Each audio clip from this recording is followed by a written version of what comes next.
আজকে এসেছি জগন্নাথের মন্দিরে। জগন্নাথের মন্দিরে এসেছি, কিন্তু এটা হচ্ছে কলকাতাতে। এটা স্টার্ট হয়েছে, মানে মন্দিরটা উদ্বোধন হয়েছে 1970-এ। তখন ছোট মন্দির ছিল। আর এই পুরো যে বড় মন্দিরটা, এটা তৈরি হয়েছে 2003 সালে।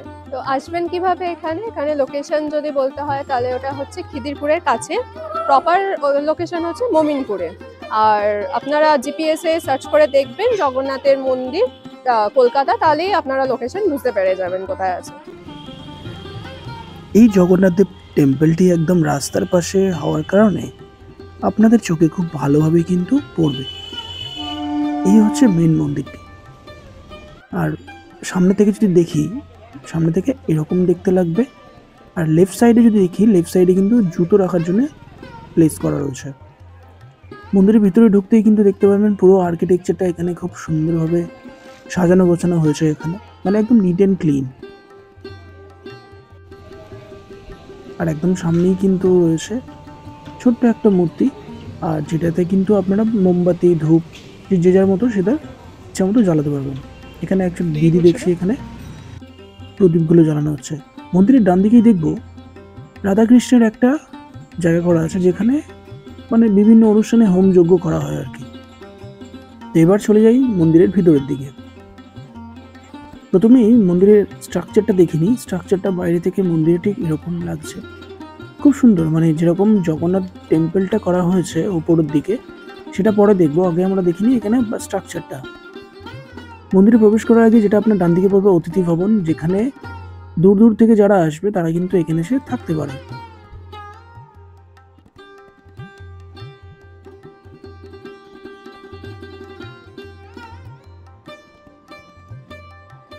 পুরীর জগন্নাথ টেম্পলে যেরকম রথযাত্রা হয়, সেরকমই এখানেও রথযাত্রার যে এস্টিমেট আছে সেটা কিন্তু ডিটেল এস্টিমেশন এখানে কিন্তু দেওয়া রয়েছে।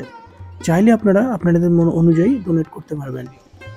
আর মন্দিরে প্রবেশ করার বাঁদিকেই যদি দেখি, একটা খুব সুন্দর এখানে আপনারা সোভিনিয়ার শপ যেটাকে আমরা বলে থাকি, এখান থেকে আপনারা বিভিন্ন জিনিসপত্র কিনতে পারবেন, যেরকম প্রসাদ, ফুল বা অনেক কিছু শোপিস এখান থেকে আপনারা পেয়ে যাবেন।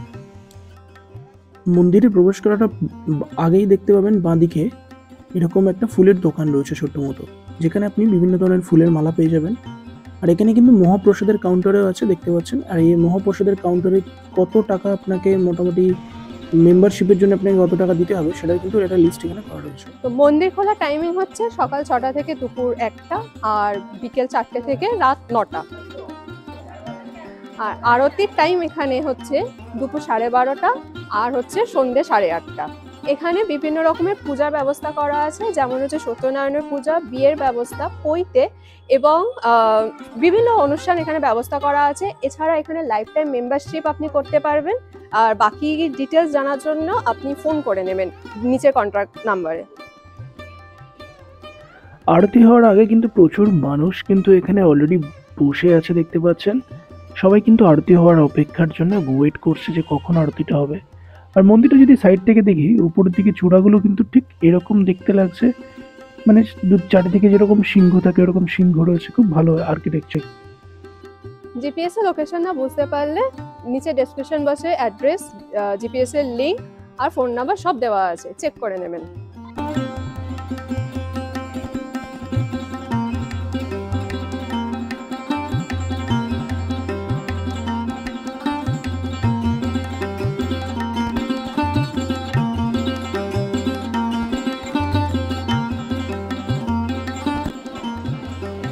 এবার আমরা এখন প্রবেশ করব মন্দিরের ভিতরে। আর ভিতরে ঢুকেই আমরা মন্দিরের প্রথমে যেটা দেখতে পাচ্ছি, মন্দিরের চারিদিকে খুব সুন্দর আর্কিটেকচার, খুব সুন্দর ছবি এখানে করা হয়েছে, সব কিন্তু হাতে তৈরি। এবার আমরা দেখবো ভগবান।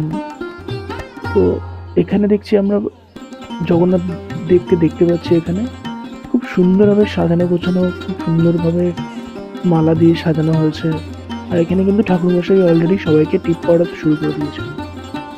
মন্দিরের উপর থেকে বাইরেটা দেখি, বাইরেটা ঠিক এরকম লাগছে, খুব সুন্দর নিট অ্যান্ড ক্লিন জায়গা, ফাঁকা। কারণ অনেকটা রাত হয়ে গেছে, মন্দিরের আরতি শেষ হয়ে গেছে, যার জন্য একটু জায়গাটা এখন ফাঁকা রয়েছে।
এটুকু বলতে পারি, যারা এখনো পুরী ঘুরে দেখেননি অবশ্যই কলকাতার এই মন্দিরটি একবার ঘুরে আসুন। আপনি পুরী যাওয়ার যে ফিল সেটা আপনি এখানে পেয়ে যাবেন।